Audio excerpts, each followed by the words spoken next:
I'm gonna show you today how to put on the penguin cold caps along with these bands that they gave. I haven't found any videos online that shows how to put it on with the bands. So I'm gonna show you what works for me. They give you these sanitary pads. So I actually use this to protect my ears because it got really cold for my ears. And then I have one for my forehead.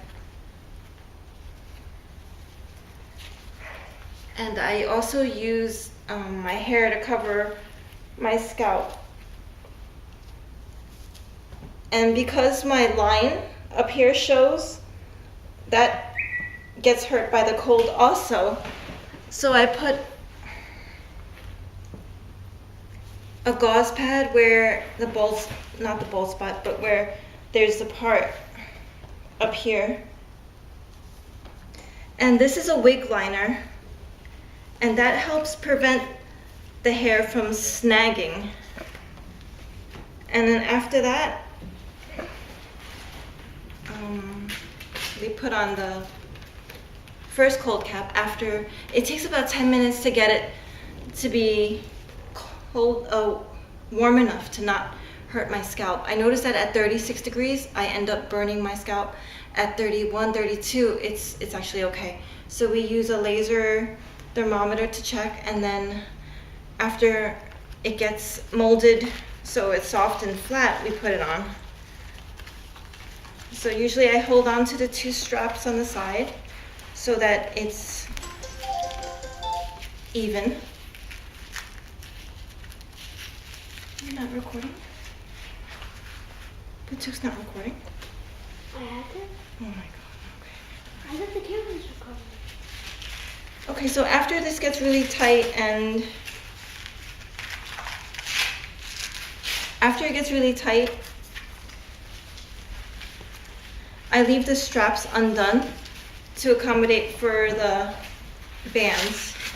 So as I lift up, someone helps me put it on. And what I do is I tuck it in underneath the penguin cold cap and then also under these two straps so that it helps get your sideburns and your neck, the area close to your neck. As I'm pressing down, this gets strapped up. And then there's these 3 bands that come with it that helps tighten it. So this goes here, and then I use a cloth to protect my chin. Oh, you do the other one first, right? The black one?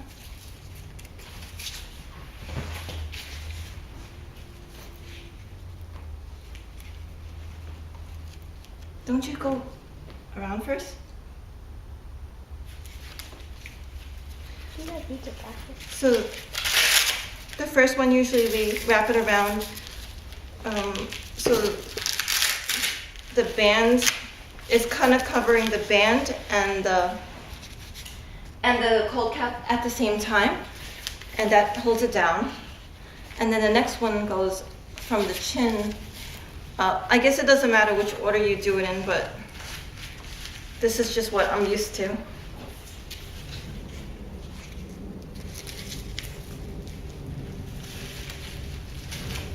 Okay, and then at this point, I set my alarm for 20 minutes, and then when it rings, that's when we start getting the second one,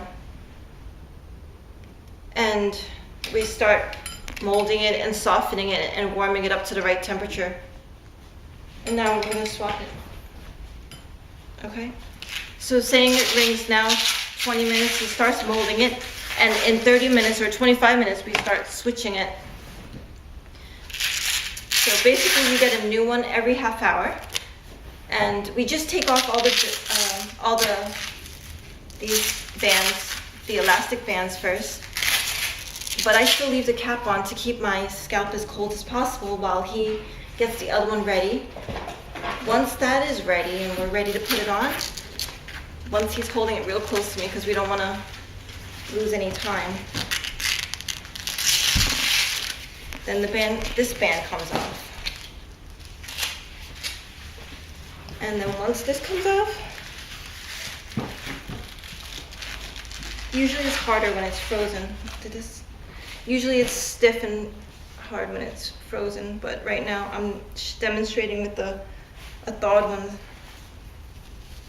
And usually this liner stays on my head, but usually when you don't use the liner, my hair always gets stuck on the Velcro straps. Go ahead. So yeah, this process gets repeated. I'll just show you one more time. So again, I hold down this part while someone else helps to Velcro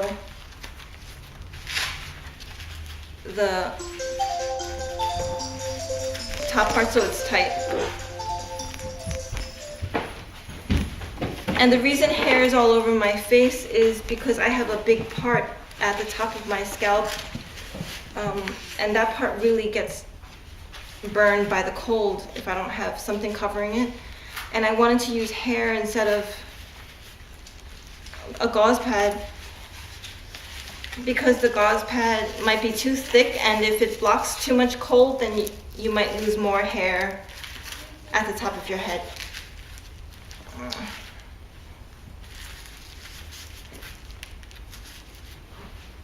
Can't see. Okay. Sometimes I end up not being able to see or hear anything because it's so thick. Okay, can't see right now. So that one, the first one goes horizontally, and this one goes vertically up and down, and then the last one goes diagonally to hold the crown of my head down. Okay, so again, I can't see, but again, we set the time now for 20 minutes, and then in 20 minutes, he starts going to the freezer to get the next cap, molding it, and it takes about 5 to 10 minutes for it to become the right temperature so I don't get burned, and then maybe about 2 minutes to swap it out. So by then, it'll be around 30 minutes that we switch it. Okay, I hope this video helps.